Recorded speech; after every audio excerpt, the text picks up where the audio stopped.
तुम्हारी बहनों के लिए भी अच्छा बनेगा। तुम्हारे घर में बहन भी तो हैं, माँ भी हैं, बेटी भी होंगी आगे, और इसमें गंद घोलोगे तो बेटा तुम्हारी माँ की पहचान है। अब जो जैसा है वो ये इंडिकेट कर रहा है कि मेरी माँ कैसी है, मैंने कैसी परवरिश पाई है। मैंने बार बार ये बात कही बेटा, जिस परिवार से हम आते हैं ना, यहाँ किसी के परिवार का हमें थोड़ी पता है, लेकिन तुम्हारा जो व्यवहार है इससे दिखता है कि तुम्हारी परवरिश कैसी माँ ने कर रखी है। गरीब औरत भी बहुत अच्छी हो सकती है, उसके संस्कार उसके बेटे में झलकेंगे, और हो सकता है किसी के बैग पे बहुत पैसा हो लेकिन माँ में भी कोई गड़बड़ रही हो, बेटे में वो आएगी ही आएगी। हमारा व्यवहार ये दिखाता है कि हम किस खानदान से हैं। ऐसे ही नहीं बनी ये चीज़ें, ये सच बात है। और राह चलते लड़के को देख के, लड़की को देख के, जो ये थोड़े से 40 प्लस के लोग होते हैं, ये चाल ढाल से बता देते हैं कि घटिया खानदान से है ये व्यवहार है। और सारी चीज़ें जो है ना लास्ट में जाके पड़ती माँ के ऊपर ही है बेटा, क्योंकि संस्कार बाप से एक्सपेक्टेड नहीं होते।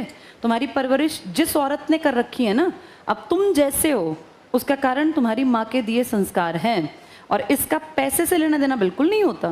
मैंने इतने गरीब घरों के इतने अच्छे लड़के देखे, इतने शरीफ, कि उनको देख के लगता है कि कितनी अच्छी माँ होगी, और मैंने कई अच्छे घरों के लड़के इतने घटिया देखे हैं कि यूँ दिखता है कि इसकी माँ हो सकता है अपने टाइम पे इन्हीं कदमों पे चली हो, जिस कारण लड़के में भी ये गुण आ गए।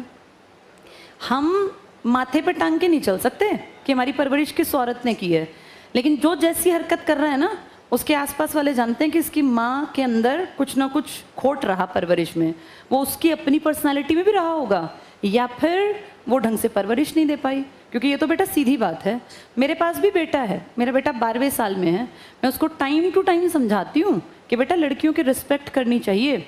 जैसे 12 साल में ना बच्चे जिस सर्कल में उठते बैठते हैं वो मजाक उड़ाने लगते हैं कि लड़कियां ऐसी होती हैं वैसी, तो उसको जानते हो मैं क्या कहती हूँ कि बेटा मैं भी तो लड़की थी, तो मुझे बहुत प्यार करता है। हर लड़का अपनी माँ को बहुत प्यार करता है, तो उसको मैं ये उसके मन पे ये छाप पड़े कि मैं किसी लड़की के ऊपर हंसूंगा तो मेरी माँ भी कभी लड़की थी। फिर मैंने कहा तेरी सिस्टर भी तो लड़की है ना, जो तू करेगा वो ऐसा तेरी सिस्टर के प्रति भी कोई सोचेगा। अगर तू गलत बात सोच रहा है या तू गलत काम कर रहा है तो उसके मन में ये छाप मैं चाहती हूँ बचपन से रहे, ताकि वो बड़ा होके जब वो 18 का, 17 का, 16 का हो तो वो गलत रास्ते पे जाने से पहले सोचे कि वो मुझे अगर प्यार करता है कि मेरी माँ ने मुझे क्या सीख दी थी। और ये मैं हर लड़की को भी कहती हूँ, जितनी माएँ हैं ना, अपने बेटों को, बेटियों को तो शिक्षा देनी ही होती है, बेटों को भी शिक्षा देनी चाहिए और अपना एग्जाम्पल देना चाहिए कि बेटा हम भी उसी उम्र से निकले हैं। तुम्हारे किसी व्यवहार से कोई लड़की अगर दुखी हो रही है तो तुम्हें क्या लगता है कि बहुत अच्छा काम है। वो लड़की जो दुखी हो रही है तो बेटा तुम्हारे घर में भी तो माँ है, उस माँ ने भी वो सब झेला हुआ है। ये मत सोचो समाज अब बिगड़ा है। मैं तुम्हारी माँ की उम्र की हूँ, मेरी बेटी अब 12वीं क्लास में है, तुम 12वीं से 1-2 साल निकले हो, तो इसलिए बता रही हूँ समाज शुरू से गंदा था, हमारे टाइम में भी गंदा था। अब तुम ये सोचते हो कि हम अच्छा इस तरह से व्यवहार करके, कुछ भी गलत करके और हम लोग बच जाएंगे, तो बचता कोई नहीं बेटा। कर्मा रिटर्न्स बैक है, ये सीधा फंडा है, ये लौट के तुम्हारे घर पे आएगा। और तुम्हारी पहचान तुम्हारी अकेले की नहीं है, तुम उस माँ के संस्कार साथ लेके आते हो। अब जिसकी माँ जैसी है उसका व्यवहार वैसा होगा। अगर माँ में खोट है, माँ की परवरिश में खोट है, माँ के व्यवहार में, चाल चलन में कभी खोट रहा है तो लड़का बिगड़ेगा ही बिगड़ेगा, उसको कोई सुधार नहीं पाएगा। ये सोच के काम किया करो कि ये इंडिकेशन मेरी माँ का है। अब जो भी क्लास में जो भी कर रहा था ना, वो सोच के देखो क्या कर रहा था। अगर किसी को तुम्हारे व्यवहार से, किसी भी लड़की को, बात इस लड़की की नहीं है, ये बात एक ज़माने में मेरी भी थी, एक ज़माने में तुम्हारी माँ की भी थी, आगे जाके कल को तुम में से बहुतों की बेटियां भी तो होंगी, ये उनकी भी है।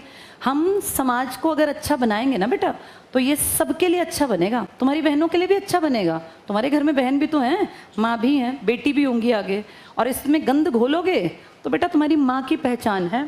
अब जो जैसा है वो ये इंडिकेट कर रहा है कि मेरी माँ कैसी है, मैंने कैसी परवरिश पाई है। और देखो मैं साथ साथ बता रही हूँ कि मेरे पास भी बेटा है, तो मैं उसको परवरिश में ये उसके कोशिश कर रही हूँ, उसके दिमाग में, उसके जहन में से ये बात ना निकले कि घर पे मेरी माँ भी बैठी है। मैं जैसा व्यवहार कर रहा हूँ, दुनिया देख के मेरी माँ को इमेजिन कर रही है कि मेरी परवरिश कैसी माँ ने कर रखी है। तो अपना व्यवहार ऐसा रखो तो तुम्हारी माँ के ऊपर कोई काला धब्बा ना लगे। तुम्हारी माँ को तो मैं पर्सनली नहीं जानती, ना ही कोई लड़की जानती, लेकिन हम ये इमेजिन ना कर पाएँ कि तुम्हारी परवरिश किसी घटिया औरत ने की है, जिसका चाल चलन ठीक नहीं था या जिसकी परवरिश में खोट रह गया, जो तुम्हें ये समझा नहीं पाई कि लड़कियों के साथ कैसा व्यवहार करना चाहिए। इस चीज़ को सोच के व्यवहार को बदल लो। गलती सबसे होती है, कोई शिक्षा देने वाला ना मिला हो सकता है तुम में से बहुत सारे लड़कों को माँओं ने समझाया ही ना हो कि बेटा लड़कियाँ ऐसी एक इंसान है जैसे तुम लोग हो, नहीं समझाया कोई बात नहीं, मुझे अपनी माँ की तरह समझ के और इस बात को अपने दिमाग में बैठा लो लाइफ लॉन्ग के लिए। इंसान को भगवान ने रूप दो दिए हैं, मन तो सबका वैसा ही है बेटा, सबको उतना ही दुख होता है, सब वैसे इमोशंस से भरे हुए हैं। मैं ये बिल्कुल नहीं मानती कि लड़कों में इमोशंस नहीं है, मैं कैसे मानूं? मैं अपने बेटे को देखती हूँ, वो बहुत ज़्यादा इमोशनल है, लेकिन मैं ये भी मानती हूँ कि सही टाइम पे सही शिक्षा देना बहुत ज़रूरी है। बहुत रफ टफ बनना अच्छी बात नहीं है, इमोशंस से भरे होना अच्छी बात है, पॉजिटिव बात है। इसमें कोई बहुत बड़ी मर्दानगी नहीं होती कि हम कुछ भी करें, हम कुछ भी व्यवहार करें। बड़ी बात ये होती है कि हम समाज में एक इमोशनल इंसान की तरह दूसरे को भी उतना ही महत्व दें जितना अपना मानते हैं, और किसी भी तरह का ऐसी हरकत, ऐसा व्यवहार ना करें जिससे किसी भी जेंडर को, चाहे वो लड़कियां हों चाहे लड़के हों, भाई गलत फील हो। किसी को अगर टोकना पड़ रहा है, सोचो उसने कितना फील किया होगा जो उसको भरी क्लास में बोलना पड़ा। क्यों बोलना पड़ा? ये कहीं ना कहीं तुम्हारी परवरिश का खोट नज़र आ गया। अपने आप को अभी भी सुधार लो, अभी बात है छोटी, कल को अगर ये कोई बड़ी बात बन जाएगी तो यही माँ बाप जिसको तुम बहुत प्यार करते हो, इनको थाने के चक्कर भी काटने पड़ेंगे और गिड़गिड़ाना भी पड़ेगा, पैरों में भी लेटना पड़ेगा, रोना भी पड़ेगा। उस हद तक अपने माँ बाप की बेइज्जती नहीं करानी चाहिए जो उन्हें जाके थाने में खड़े होकर हाथ जोड़ने पड़े। अच्छे काम करो, नौकरी पे लगो। तुम्हारी माँ किस दिन यहाँ खड़ी हो और उसकी आंखों में आंसू और सारा हॉल उसके लिए तालियां बजा रहा हो, अपनी माँ को वो दिन दिखाने की कोशिश करना, ना कि कोई ये कहे कि इसकी परवरिश कितनी ज़्यादा घटिया है। तो ये तुम्हारे ही हाथ में है बेटा। और करने वाले कौन? तुम में से ही कुछ लोग। तो ऐसी हरकतें नहीं करनी। और अब तक किसी ने नहीं समझाया तो कोई नहीं, अब समझ लो। कभी भी अच्छी चीज़ों को सीखने में लेट नहीं होते। अभी भी तुम कोई ऐसा नहीं कि 50 साल के हो गए, तुम अभी 17, 18, 19, 20, 21, 22 इस उम्र के हो।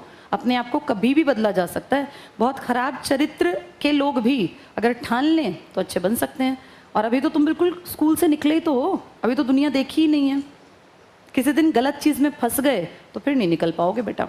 फिर वो माँ बाप, तुम्हें शर्म आएगी वहाँ खड़े होके जब वो हाथ पैर जोड़ रहे होंगे और थाने में फिर उनकी बेइज्जती कर रहे होंगे कि क्या शिक्षा दी है। फिर उस माँ के ऊपर घर जाके बाप क्या करेगा, तुम सोच के देखो। वो सीधे ब्लेम हमेशा, तुमने देखा है बुराई का ब्लेम हमेशा माँ पे लगता है, तो सारे घर वाले, परिवार, सारा खानदान, गाँव उस माँ को गालियाँ देगा। आज मेरी बात कड़वी लगेगी पर बेटा मैंने जीवन देख लिया, इसलिए बता रही हूँ। जो तुम सोच भी नहीं पाओगे ऐसे फंस जाओगे। तो इसलिए कोशिश करना गड़बड़ में ना फंसो। अभी पीछे ना कई महीने पहले, सर्दियों की बात है, अब तो वो लड़का शायद ओल्ड में होगा, पता नहीं आता है कि नहीं आता। उस लड़के ने, हमारे यहीं का कोई लड़का था, वो गन्नौर का था बेसिकली, वो यहाँ आया वो कुछ दिन, तो उसके दिमाग में पता नहीं क्या आया। 2-3 लड़कियाँ थी, अच्छे घर से थी वो लड़की। उसके पिताजी डीएसपी थे यहीं सोनीपत में, तो उसको पता नहीं था लड़के को। उसने सोचा वैसे ही कोई है, कोई वैसे भी हो तो भी ऐसा नहीं करना चाहिए। 3-4 दिन वो लड़की जिस टाइम जाती उसके पीछे पीछे जाता। 3-4 दिन बाद वो लड़की स्कूटी पे जाती थी, तो अपने किसी दोस्त के साथ बाइक पे उसके पीछे पीछे, और बाइक पे कुछ ऐसी उसने कुछ उल्टी सीधी बात कही होगी। वो लड़की अच्छे घर की थी और आजकल सबके बाप और भाई कहते हैं बेटा कोई भी दिक्कत हो बता देना। पहले पढ़ाई छुड़वाता, कोई नहीं छुड़वाता पढ़ाई, और वहीं पहुंचते हैं। अगले दिन 3-4 दिन बाद उस लड़की के फादर अपनी पूरी यूनिफॉर्म में, डीएसपी का मतलब जानते हो, HCS अधिकारी, 50 साल का, कितने लिंक होंगे उसके कहाँ कहाँ। और उसका भाई था बेटा बॉडी बिल्डर, 6 फुट 3 इंच की उसकी हाइट और पूरा हट्टा कट्टा। वो नीचे ऑफिस में आ गए, आके उन्होंने कहा कि भाई कौन है ये लड़का, ये वो। तो उसके लड़का था गुस्से में, उसका भाई बहुत भाई जवान था, 20-22 साल का होगा। उसके पिताजी ने दुनिया देख रखी थी, वो जानते थे कि कोई बेवकूफ़ होगा, तो उन्होंने बड़ी शांति से बात की ऑफिस में ही। फिर बाद में उस लड़के ने कहा कि उस लड़के को बोल देना आज तो हम जा रहे हैं, लेकिन फिर पूरा वापस नहीं जाएगा शरीर उसका। तो फिर परिमल सर को बाद में बताया गया, तो परिमल सर खैर उनसे तो नहीं मिले क्योंकि वो चले गए थे, पर फिर पता चला कि कौन लड़का है। तो उस लड़की को बुलाया, उस लड़के से पूछा, उसने बताया सर ये था। वो लड़का उस दिन तो नहीं आया था, अगले दिन आया। उस लड़के के बेटा होश फाख्ता हो गया जब उसको पता चला कि डीएसपी की ये लड़की थी और इसका भाई तेरा ऐसा कचुम्बर निकालेगा कि तू सोच भी नहीं पाएगा। फिर वो लड़का जो है ना अपने भाई को किसी टीचर के पास पढ़ा था, वो स्कूल में साइंस स्टूडेंट रहा था एक ज़माने में। वो फिर बिगड़ गया, थोड़ा बाहर निकला, हवा लगी। फिर अपने उस टीचर को अपने घर, माँ बाप को तो लाया नहीं, शर्म आई, किस मुंह से बताया कि मैंने ऐसा कांड किया कि मैं फंस गया। तो वो आए, फिर उन्होंने माफ़ी मांगी। हमने कहा हमसे क्या माफ़ी मांगनी, हमें तो कोई दिक्कत थी नहीं। जिस लड़की के साथ इसने हरकत की कि उसको घर बताना पड़ा, कितनी दुखी होकर उसने घर बताया होगा। उसने सोचा होगा अवॉइड कर दूँ, हर कोई अवॉइड करता है, पर जब पानी सिर पे से गया तो उसने अपने फादर तक पहुँचाई ये बात। फिर उस लड़के का नहीं पता कि वो आया कि नहीं आया, पर तब परिमल सर ने कहा था कि तू बेटा अब 1 महीने तो गायब रहे, उस लड़की की नज़रों में भी मत आ जाना कि तू कौन है, कहाँ है। और उसके बाद मुझे नहीं पता वो आया, मुझे लगता आना ही आता है, अभी भी ओल्ड में है, सुधर गया। हाँ ऐसे अनुभव ज़रूरी होते हैं ना, अब तुम्हें बताना ज़रूरी था। तो इसलिए बेटा ऐसे कोई हरकत नहीं करनी। देखो ये तो बात थी पावर की, लेकिन अगर कोई किसी के पिताजी पावरफुल ना हो, कोई अनाथ हो, लड़की पिताजी ना हो, तो भी बेटा ईश्वर बैठा है और ईश्वर की पावर डीएसपी से तो बहुत ऊपर है। वो चीज़ें यहीं के यहीं रफा दफा हो जाती हैं फिर। इसीलिए अपने व्यवहार को अच्छा रखना, गड़बड़ ना हो, कोई भी लड़की तुमसे परेशान ना हो। और तुमसे मतलब है सिर्फ तुम नहीं हो यहाँ तुम्हारी माँ का जो एक अपब्रिंगिंग का तरीका है ना, वो तुम्हारे पीछे पीछे चलता है। तो जब भी कोई हरकत करो, जब भी मुंह से कोई शब्द निकालो किसी लड़की के प्रति, तो ये याद रखना कि मेरी माँ ने ऐसी परवरिश दी है मुझे, मेरी माँ ने अगर मुझे नहीं सिखाया तो मुझे ये गलत काम किसी लड़की के प्रति नहीं करना। तो ये टाइम है बेटा, अपने आप को बदल लेना, सुधार लेना।